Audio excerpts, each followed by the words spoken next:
Hello everyone, Jolene here from Bookworm Adventure Girl. Welcome back, and if you are new, thanks for checking out my channel. Today I am going to be talking about the books that I read in October. I read a total of 19 books, but 2 of them were for the Mondays with Margaret series, and 6 of them I already talked about in a video that I did on spooky reads. So if you are interested in those books, I will leave links to the Mondays with Margaret series, or at least to those 2 videos, and to the 6 spooky reads. I'll leave those links. So that leaves us 11 books for the wrap-up, which is a little bit more manageable. My first read in October was probably, actually no, I'm going to say that it was my favorite book of the month, and that is Migrations by Charlotte McConaghy. What I liked most about this book is the way that the story was told and the themes in the book. Franny Stone is the protagonist, and she has basically left her life behind in order to follow the migration of the Arctic terns to Antarctica. And I realized that this might not sound very intriguing, and the book does start off slow. But then at some point, it all makes sense. And as we learn more about this journey that Franny is on, we also learn about her past. And this journey is meaningful to Franny. And the other crew members who are on board the ship are quirky, and I would say necessary for the journey as well. There's a bit of a Where'd You Go, Bernadette meets Margaret Atwood vibe to this story. It has themes of loneliness, loss, obviously migration, environmental issues, searching for family, identity, belonging, marriage, and the setting takes us to Ireland and Canada and Greenland. And although this is a more of a tragic story, the writing is quite beautiful and the story of Franny's quest is powerful. The second book is a non-fiction book called Breath, The New Science of a Lost Art by James Nestor. And this was a very interesting read. I really enjoyed the first 3 quarters of the book. It's about how we don't use our breath properly, that a large percentage of us don't breathe properly, and that if we learned to breathe properly, it would be helpful to our health, and we could actually use it as almost like a superpower. The author shares his own experience and the experience of like athletes and deep divers and how anyone can really make some significant changes in their lives. It really makes you think about your own breathing, which, is something I think most of us take for granted. And if you are looking for something to read for nonfiction November, then this might be of interest to you. It would be a good fit for that. Next is a debut novel called When the Apricots Bloom by Gina Wilkinson. The opening scene of Huda and Rania cutting their thumbs and becoming blood sisters really captured my attention. The author is a former foreign correspondent and uses that experience in her writing. So this story takes place in Iraq during the rule of Saddam Hussein, and it tells the story of 3 women. So after the opening scene, the story then moves ahead 24 years. And when we meet Huda again, she is a secretary for the Australian embassy, and she's a wife and a mother, and Rania has lived a more privileged life, but the 2 blood sisters have gone separate ways. And then the 3rd woman in the story is Ali, who is the foreigner, and she is married to Tom, who is an Australian diplomat. And Ali has her own connections to Baghdad, and she has some secrets herself, and she is hoping to find some answers while they're there. So my favorite things about this novel were that it told a story about a time and place that I rarely read about. Of course, I remember clearly this time period, but most of my information came from the news, and this story, gave the perspective of everyday people trying to survive under very difficult conditions. So I'm also a sucker for a story about women and women's friendships. And this novel had, three strong women who had to learn who they could trust and had to make decisions to protect their loved ones. The writing was good. There are some beautiful and thought-provoking lines, and at times I found the story moved slow. I don't mind slow-paced if it holds my attention, but I found myself kind of drifting until, something else would happen that would kind of grab me and draw me back in. So overall, I thought that this was a solid debut novel, and I think we need more stories about this time period in Iraq. So next I'm going to talk about 4 books kind of together. I just realized that I only brought one of the book piles over. So I will put the pictures of these up. All 4 of these are from the Stephanie Plum series by Janet Evanovich, and there are now close to, I think, almost 30 of these books in the series. And this month I read 12 Sharp and Lean Mean 13, so I'm about halfway through. And I also read a couple of the books that are considered, or they're known as the Between the Numbers, or the holiday novels. So I read Plum, Lovin, which you might guess is about Valentine's Day. And I read Plum, Lucky, which is about St. Patrick's Day. So if you are familiar with this series, then you will be very familiar with the characters.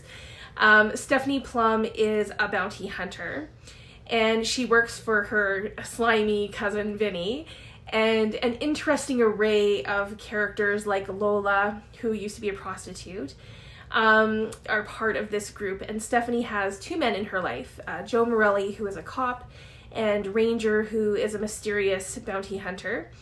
So in these current books, she is with Morelli. And Stephanie also has like a really interesting family. Grandma Mazer is a hoot. She's one of my favorites.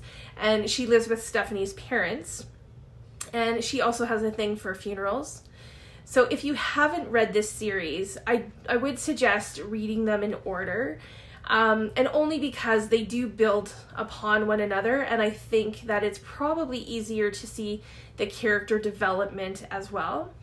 So for the most part, I read these because the characters are familiar and they are entertaining.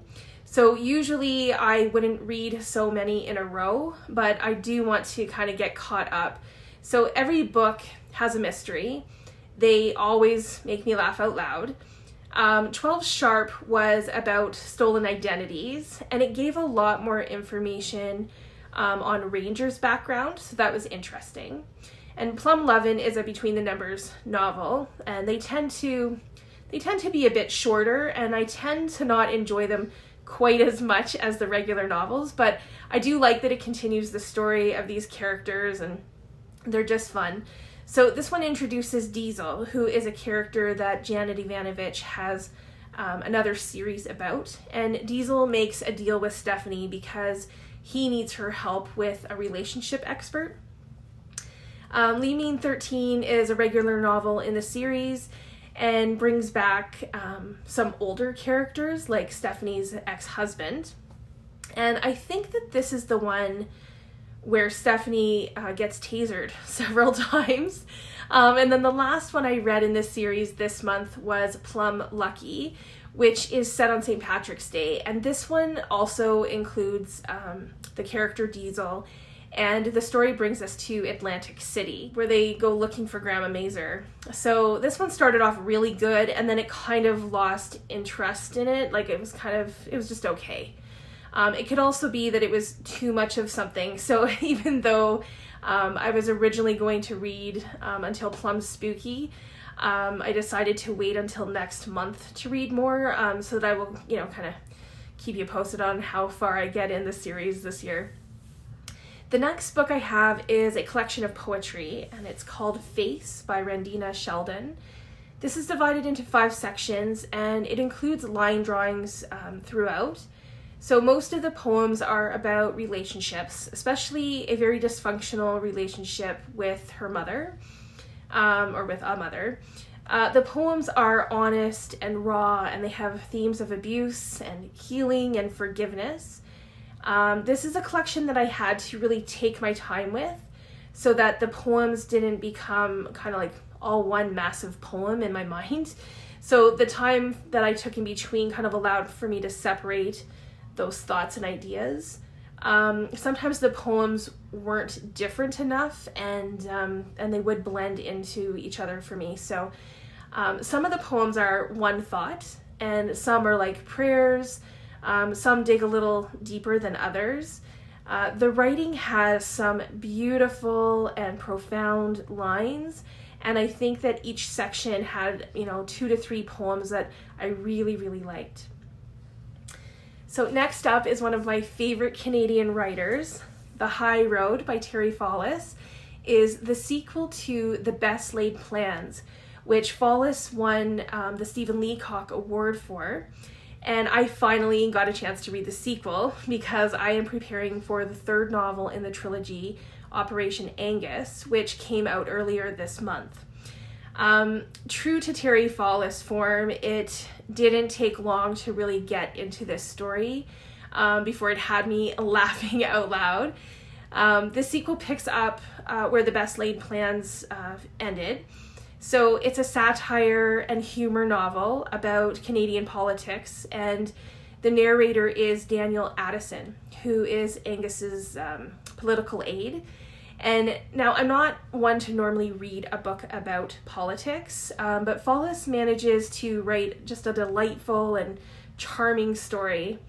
The idea in this one that Angus can win his campaign while still maintaining his integrity and taking the high road when his opponent is known for doing anything that it takes to win. So we get some of Angus's perspective in this, as each chapter ends with a diary entry from Angus. So that's really cool. And next month I do hope to read the next installment and spend some time with these characters again. I then read a historical fiction novel called Tuscan Daughter by Lissa Rochon. This has so many great elements. First, it takes place in Italy, in Tuscany, in the 1500s, which this is one of my favorite places on earth. It includes art, and some of the main characters are well-known artists of the time. So Michelangelo and Leonardo da Vinci. These 2 elements are what made the read really worthwhile for me. So the 3rd element that I thought I would love was a strong female protagonist.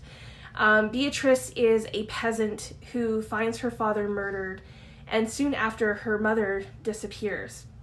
And Beatrice is left with no choice but to risk going into the city to sell her olive oil in order to be able to eat. And she also believes that her mother has gone into the city, so she's, kind of hoping that she'll be able to find her.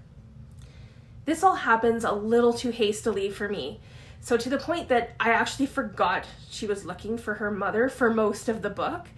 The story focuses on Beatrice's relationships with the artists and the tension between Michelangelo and Da Vinci.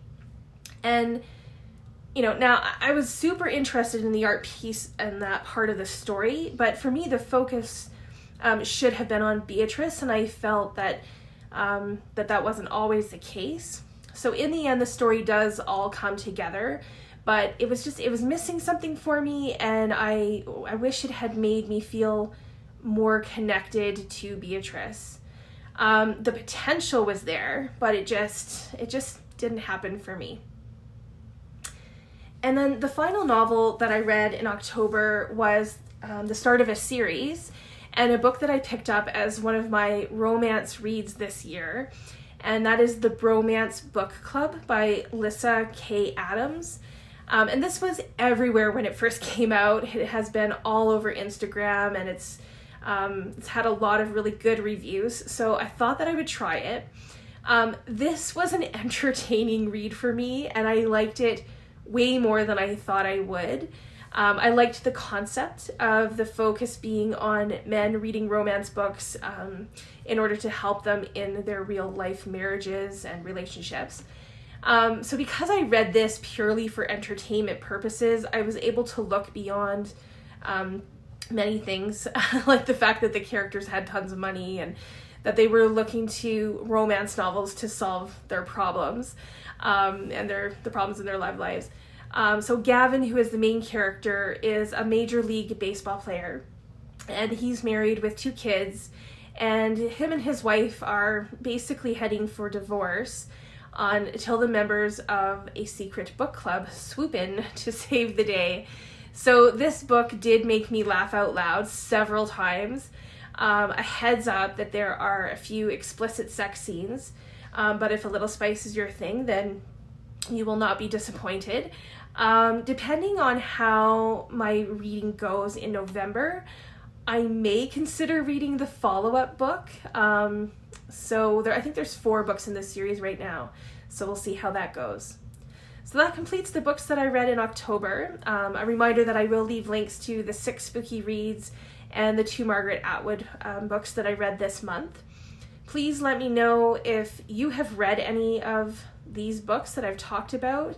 Let me know what you think of them, or let me know what books that you read this month. Are there any that you think I should know about and that I should check out?